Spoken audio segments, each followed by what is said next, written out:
Taking Back Sunday literally saved my life.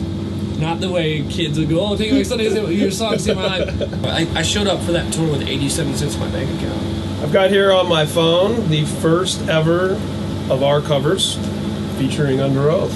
Yep. You recognize that guy there? I think that was 2004, maybe 2005 tops.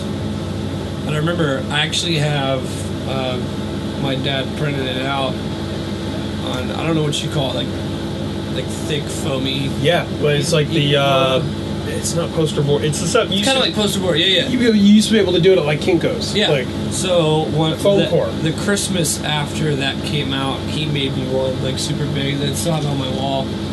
That's right. Yeah, he did a lot of shit like that for me over the years. It was at first you're kind of like, whoa, is this cheesy to hang on my wall? But now looking back, I mean, that's been 10 years.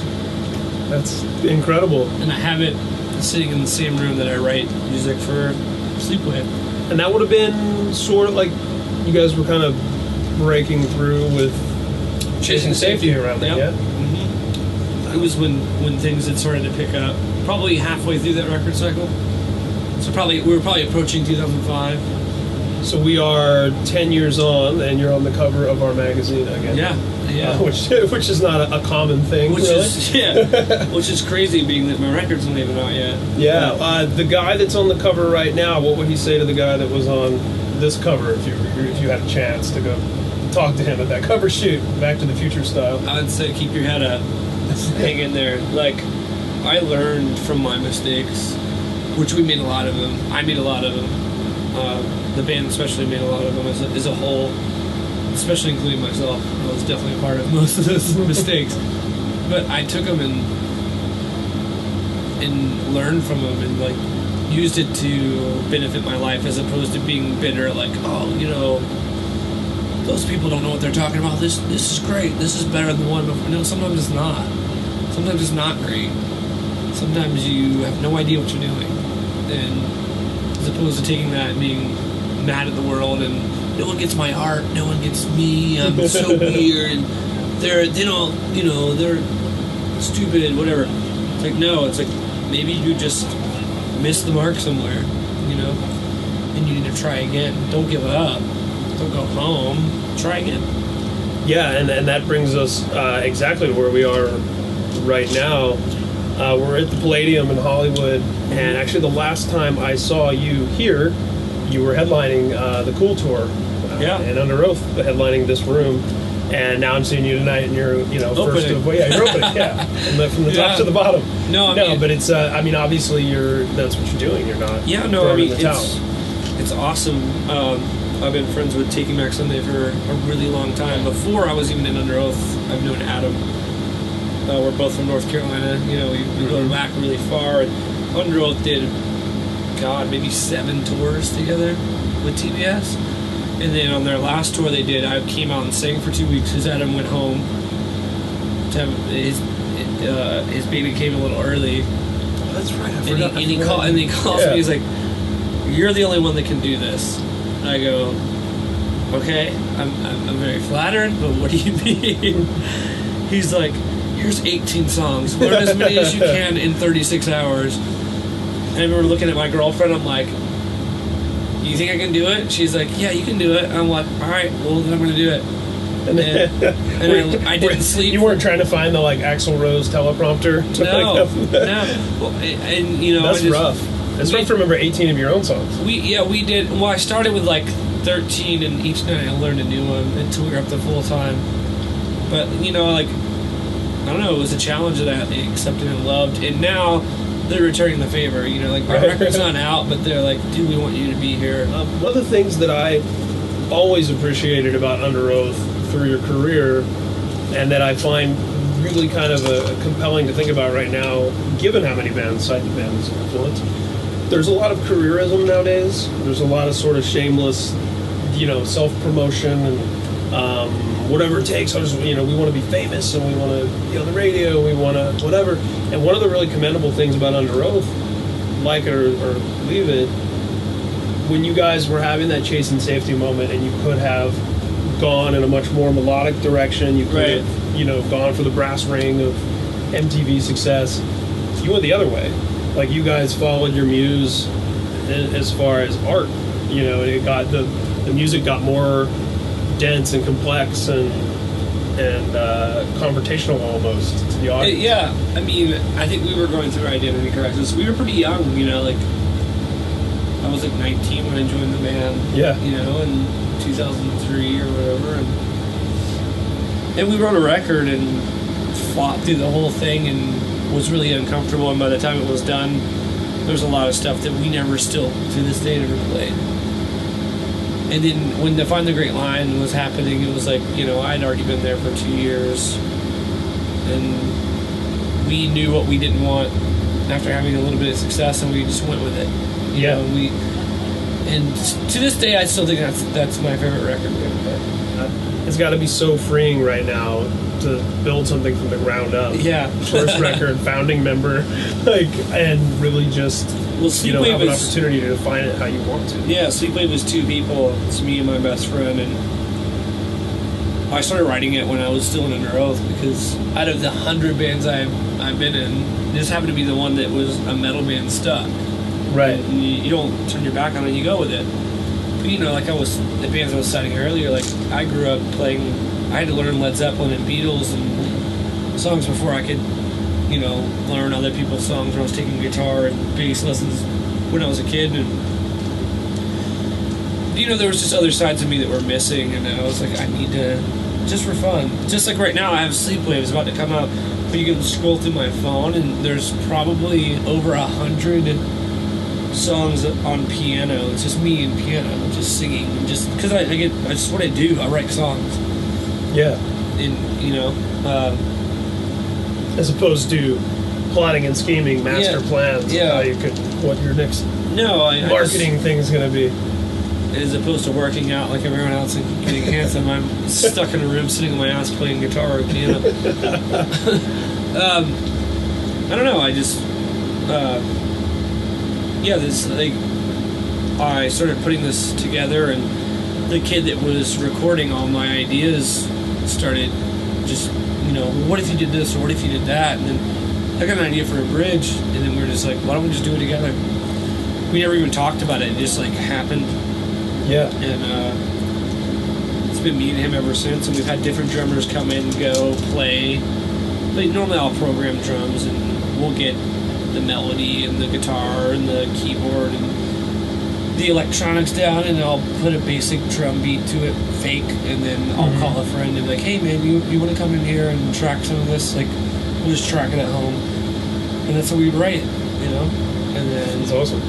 As Underoath was breaking up, I spent the last of my money demoing this stuff with a producer. I remember reading about, I think the quote was, you're looking at your Underoath gold plaques on the wall while you're counting out pocket change to buy fast food. For real. I lost my. Yeah. I don't have a house. My car is. This is my car. Like, I was squatting in a friend's house with 2 dogs, you know, and a suitcase. But it was, you know, people. The guy, and you know, some of the guys on Underoath were like, "Why don't you get a temp job or do something?" And it's not that I was lazy. It was just like, I know. The minute I do that, I gave up. Yeah. I mean, and I was scraping piggy banks and living with friends, and my life definitely wasn't going in the direction I thought it would, especially at like, you're 28, 29 now, and you're worse off than you were 5 years ago, but I believed in myself, and I believed in the music that I was writing, and at the time, that's all I had. So when you hear this record that comes out this summer, it's like, you want to hear something honest? It's fucking honest. Like, yeah. Not saying that things I did before wasn't honest, but like, I mean, even down to the recording process, working with David Bendeth, like, I've never made a record so serious and so, nothing's fake, nothing's fixed, nothing's edited. It's like real playing, real singing, real harmonies, real doubles. There's no tricks. The's no, like, I mean, every record I made before was a walk in the park compared to what I just did. And that was, you know, working with someone that's grew up listening to stuff that inspired me to pick up a guitar in the first place. Led Zeppelin, you know, this dude saw Hendrix and Zeppelin a million times, And that's the reason why I ever got a guitar or learned to sing when I, heard Zeppelin. It was just like, God, I want to be that. Yeah. When I was in elementary school, and I don't know, I was never happier than I have been right now. And, like, I don't have a lot, and I don't, it's like I get sad, like, there's nothing to show. I did all that and I have nothing to show for it. It's very humbling to just start over and not give up. And I think it's gonna be for something special. Yeah, at least I hope so. And I would imagine it's got to be freeing also when a band is so established and you're putting out a record. There's expectations, good and bad, positive, negative. People that love the band, people that hate the band, about what it should sound like, what it should be talking about, what people should be about, whatever. And like now it's just. There isn't any. There's no former Sleepwave stuff to compare this to. All I cared about was making honest music. I have a lot of favorite bands, and I have so many because not one of them does everything I want it to do because they're different artists. People do different things. But I was like, well, why don't I make something that's everything I want to hear? Those are the best kind of records. And I think I have done that, and I just. I don't know, I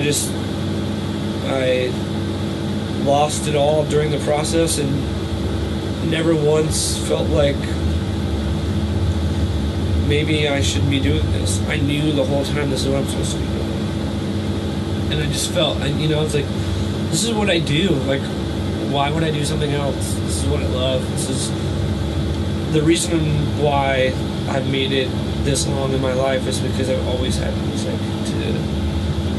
I don't like being away from my family. I don't like being away from my girlfriend. I don't like being away from my dogs. I don't, it's like, it's uncomfortable to be on tour, but that time I get on that stage makes up for all of it. Taking Back Sunday literally exceeds my life.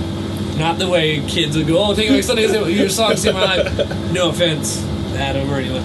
I love those dudes. But they saved my life. Like, I was literally 9 months into Underoath being done, and I was like, this is I've been on stage at least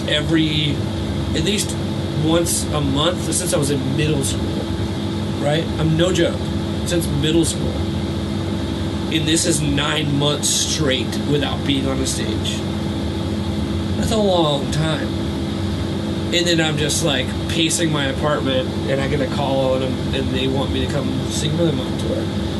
You're saving our tour. And you're like, no, you're saving me. And I didn't say anything. And we didn't talk about money. I wasn't like, I didn't need any money. And I had zero. I showed up for that tour with 87 cents in my bank account. Wow. And I wasn't the guy. I didn't spend money on anything. I never bought a car. And it's just life. It's like,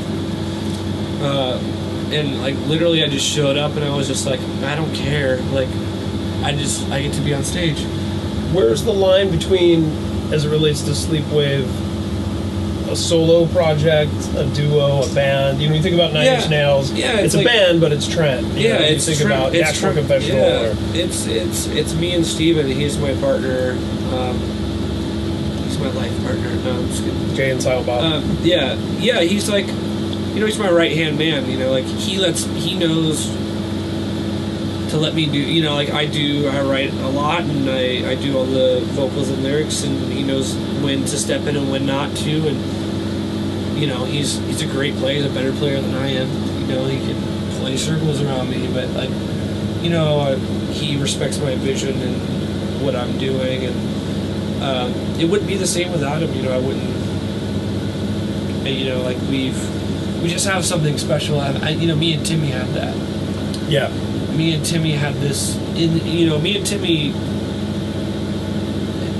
we didn't see eye to eye on most things, but we just had this thing musically.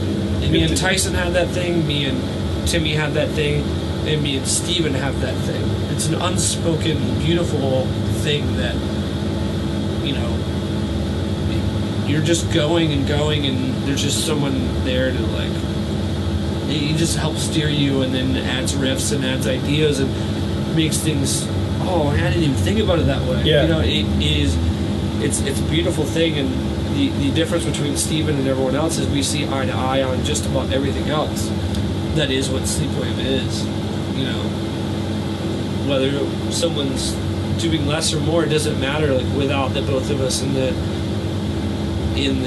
room together, it wouldn't make sense. You know, it's a beautiful thing, man. He's one of my best friends I met 10 years ago, right when I moved to Florida. And, you know, I had other best friends and tighter people, but we always had this thing that we never fell out, and we never were like, just me and you, bro, all the time. And, it just ended up getting to the point where it was like, my only friend left and the guy that I'm writing all this music with, and we respect the hell out of each other, and we have this unspoken law and unspoken chemistry. It makes it great, you know.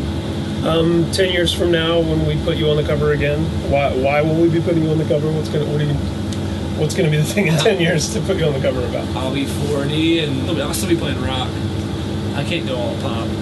I would have done that a long time ago if I really wanted to. Yeah, your chance in 2003. Yeah, it's not my thing. I'll always have that rock sensibility on me.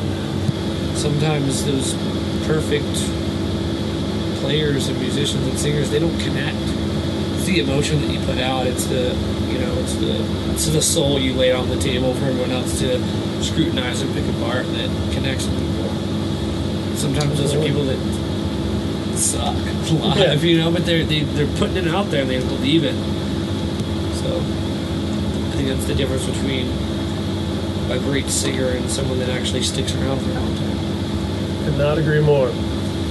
Thanks, man. Okay. Pleasure hanging out with you on your in-between bus. Yeah, it's better than a van. Oh shit, man, my bad. It's actually better now than halfway through. Usually with 20-year-old kids who look good start off with